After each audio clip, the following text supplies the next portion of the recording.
The ceiling fan in Miss Clara's kitchen clicked like a tired metronome, pushing the same thick July air around and around. Outside, the cicadas screamed in the pine trees behind the projects in southwest Atlanta. Inside, 12-year-old Nia sat on a plastic-covered stool, knees pressed together, watching her grandmother roll dough for peach cobbler with hands that had once picked cotton in Alabama fields. "Baby, you keep starin' at that letter like it's gone, bite you," Miss Clara said without looking up. Nia unfolded the single sheet again. The paper was heavy, expensive. The words were short and sharp. "Congratulations, you have been accepted into the Early Scholars Program at Westminster Academy. Full scholarship. Classes begin August 17th. Westminster." The name tasted like metal in her mouth. She had only seen the campus once, when her mama cleaned houses up in Buckhead and let her tag along. Marble floors. White kids in navy blazers. A fountain with a stone lion that spat water like it was too good for the ground. "I can't go there, Grandma." Miss Clara slapped the dough harder than necessary. Flour puffed into the air like smoke. "And why not? They don't want somebody like me. Somebody like you." Miss Clara finally looked up. Her eyes were the color of river clay after rain. "Tell me what somebody like you means, Nia Marie Carson."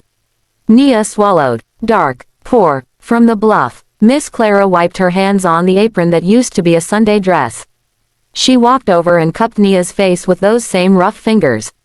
"Listen to me good, baby. The world already decided what it thinks you are.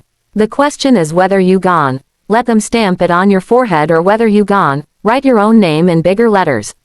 Nia tried to smile but it wobbled. "I'm scared." Scared is just another word for alive. That night Nia lay in the top bunk, listening to her little brother snoring below her and the couple next door arguing through the walls. She pressed the acceptance letter to her chest like a promise and a threat at the same time. 2 weeks later, her mama dropped her off at the wrought iron gates of Westminster Academy in a '89 Civic with one working window. Nia stepped out in a uniform that didn't quite fit right, hand-me-down blazer from some girl who'd graduated 2 years earlier. The skirt was too long, the crest on the pocket slightly crooked. White kids stared. A few whispered. One boy laughed loud enough for everyone to hear. "Look, they let one in." Nia kept her eyes on the lion fountain. She thought of Miss Clara's hands. She thought of the word alive. She walked forward. First day of 7th grade and they put her in honors everything, English, math, science, history. Teachers looked surprised when she spoke, like they hadn't expected complete sentences. In English, Mrs. Hargrove asked the class to write about their summer. Nia wrote about watching her grandmother teach her how to make cobbler while telling stories about sharecroppers who hid books under floorboards so they could learn to read after dark. Mrs. Hargrove read it aloud to the class. Some kids shifted in their seats. One girl, Ashley Wentworth, blonde ponytail, pearl earrings, rolled her eyes so hard Nia heard it. After class, Ashley cornered her by the lockers. "You think you're special because you're poor and black." Ashley's voice was sugar wrapped around broken glass. "They only let you in because of quotas. My dad says affirmative action is reverse racism." Nia's heart thumped so loud she was sure Ashley could hear it. She thought about what Miss Clara would say. She thought about the word alive. She looked Ashley dead in the eye. "If I'm only here because of a quota, how come I'm already ahead of you in math?" Ashley's mouth opened, closed. Nothing came out. Nia walked away before the girl found words. That afternoon on the bus ride home, because the scholarship didn't cover carpool, Nia sat in the back with her headphones on, listening to Lauryn Hill telling everybody everything is everything. She wrote in the notebook Miss Clara had bought her from the Dollar General. Day 1. They stared. I stared back harder. By October, Nia had straight A's and exactly 0 friends. She ate lunch in the library, reading ahead in textbooks because the work was easy and the silence was easier. The librarian, Ms. Thompson, an older black woman with a gray streak like storm clouds, started leaving Nancy Drew books on the table for her. One day Ms. Thompson sat down across from her. "You know you don't have to hide in here." "I'm not hiding," Nia lied. "Child, I've been hiding in libraries since 1968. I know hiding when I see it." Nia looked down. "They don't talk to me unless they need homework answers." Ms. Thompson pushed a flyer across the table.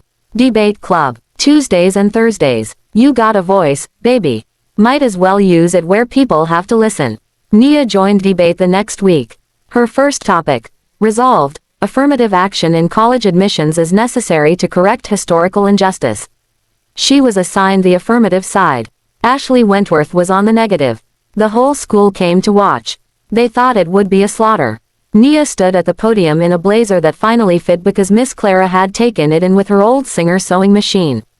She looked out at the sea of faces, mostly white, mostly rich, all waiting for her to fail. She began. My grandmother was born in 1937 in Lowndes County, Alabama. She wasn't allowed to go to school past 8th grade because the white school had buses and books and heat, and the black school had nothing. She learned to read by kerosene lamp, hiding books under her mattress. When she was 16, a white man burned her family's barn down because her daddy tried to register to vote. That same year, Yale University accepted 0 black students. 0. So when you tell me affirmative action is unfair, I need you to understand, unfair already happened. We're just trying to balance the scale instead of pretending it was never broken. The room went dead quiet. Even Ashley looked shook. When Nia finished, the black janitor in the back, Mr. Leroy, who everybody ignored, started clapping slow. Then Ms. Thompson joined. Then half the room. Ashley lost by 15 points. Afterward, a tall girl with box braids and a Spellman sweatshirt waited for her outside the auditorium. That was fire, the girl said. I'm Jasmine, sophomore. My little sister goes here now because of kids like you. Nia felt something crack open in her chest. That night she called Miss Clara from the payphone in the dorm hallway, because boarders got to stay on campus during the week. Grandma, I think I just made a friend. Miss Clara laughed so hard Nia thought she'd drop the phone.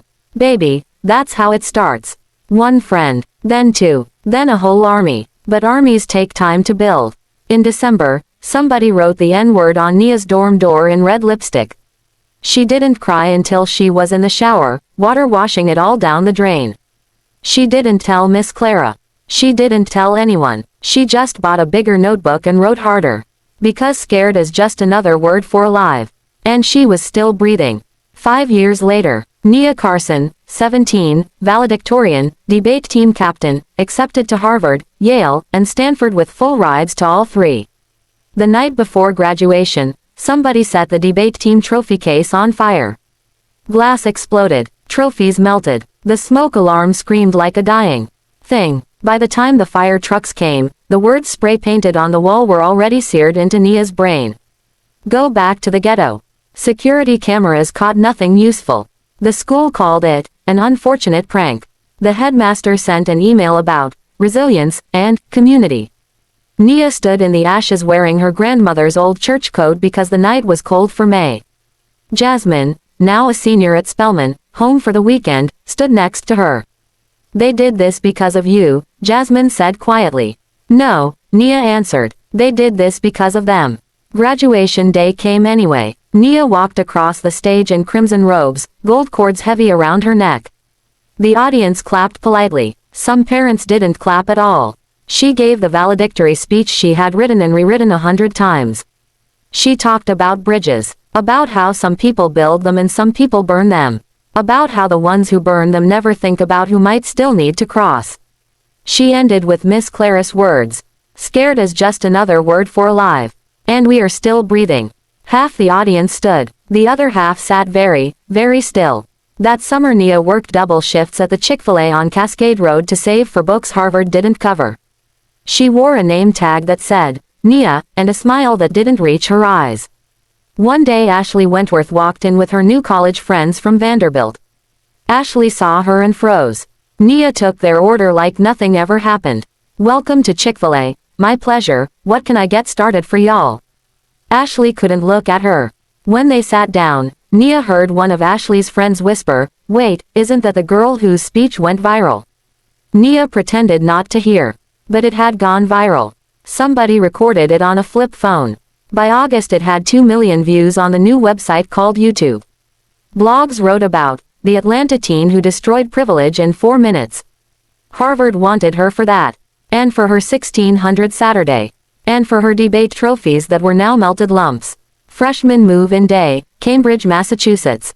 Nia stepped off the Greyhound with one suitcase and Miss Clara's Bible in her hand.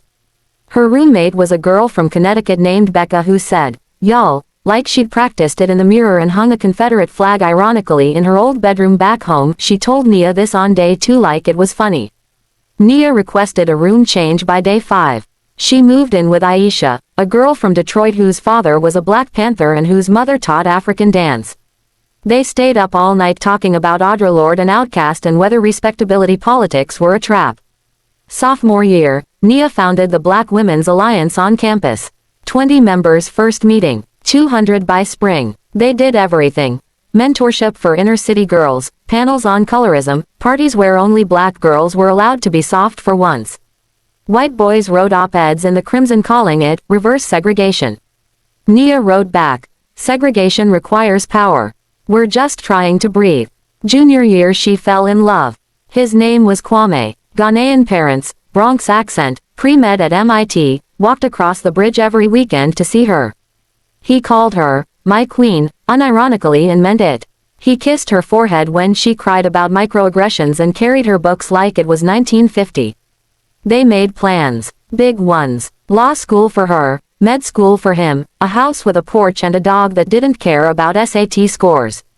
Senior year, Kwame got accepted to Johns Hopkins. Nia got the Rhodes Scholarship. Ghana for 2 years or Baltimore. They couldn't do both. They chose themselves instead of each other. The breakup was quiet, no screaming, just 2 Black kids holding each other in the yard while snow fell and futures pulled them apart.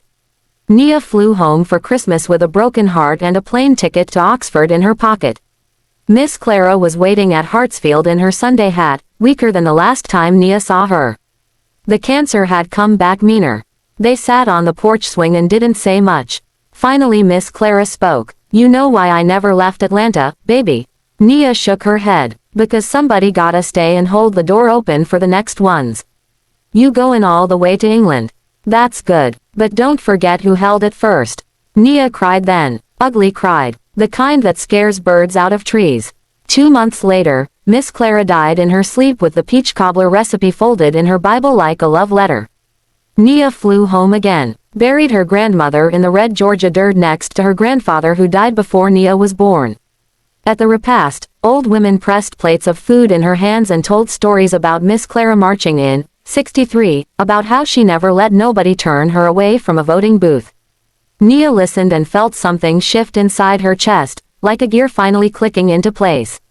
She went back to Harvard for graduation, hooding ceremony, all of it. Then she got on a plane to London. But first she did one thing. She started a scholarship in Miss Clara's name. For Black girls from the Bluff who wanted to go somewhere the world said they didn't belong. First recipient, a 12-year-old named Destiny who wrote essays about wanting to be president. Nia read the application and cried in the airport. The circle was bending, not closed yet, but bending. 27 years later, Nia Carson, 42 years old, first Black woman Attorney General of the United States. She stood in the Rose Garden in a navy suit tailored sharp enough to cut glass, watching the president sign the Clara Carson Education Equity Act into law, full funding for HBCUs, debt forgiveness for first-gen students, mandatory African American history in every public school in the country. Cameras flashed like lightning. After the ceremony, a reporter asked the question they always asked. "Madam Attorney General, critics say you only got here because of affirmative action. How do you respond?" Nia smiled the way Miss Clara taught her, slow, like she had all the time in the world. "I got here because a 12-year-old girl was too stubborn to let fear write her story. I got here because my grandmother picked cotton and still taught me how to read between the lines of a world that wanted me silent. I got here because every Black woman who came before me held the door with her hip while the world tried to slam it shut. So yeah, maybe somebody opened a door. But I still had to walk through it on fire." The clip went viral in 6 minutes. That night Nia flew home to Atlanta. Not to D.C. Home. The house Miss Clara raised her in had been torn down years ago for gentrification, but Nia bought the lot and built a community center instead. Brick, bright murals, a kitchen that always smelled like peach cobbler. Inside, 50 little Black girls in Westminster blazers, on full scholarship, waited for her. Destiny, the first recipient, now 29 and a federal judge herself, stood at the front. "Miss Nia," she said, voice cracking, "we have something for you." They opened the doors to the new library wing. On the wall, in gold letters bigger than life. For Miss Clara, WHO taught us that scared is just another word for alive. And we are still breathing. Underneath, a mural, Miss Clara young and fierce, holding a book in one hand and the door open with the other. And coming through that door, generation after generation of little black girls with their heads up, eyes clear, futures burning bright. Nia couldn't speak for a long time. Finally she walked to the podium they'd set up just for her. She looked out at all those faces, braids, locks, afros, hijabs, edges laid and not laid, dark brown, deep bronze, midnight blue black. She thought of Ashley Wentworth, who now worked at a nonprofit trying to make amends nobody asked for. She thought of Kwame, married with 3 kids, texting her every year on Miss Clara's birthday. She thought of every door that tried to close and every hand that held it open. And she said the only thing that mattered. We made it, y'all. Not to the end, to the beginning. Now it's your turn. Hold the door. And when they try to slam it, you set that hinge on fire and walk through anyway. Because scared is just another word for alive. And baby girls, we are still breathing. The room erupted. Outside, the Atlanta sun set gold and red and unafraid. Inside, 50 little girls stood taller. The circle wasn't bent anymore. It was wide open, and they were running through it together.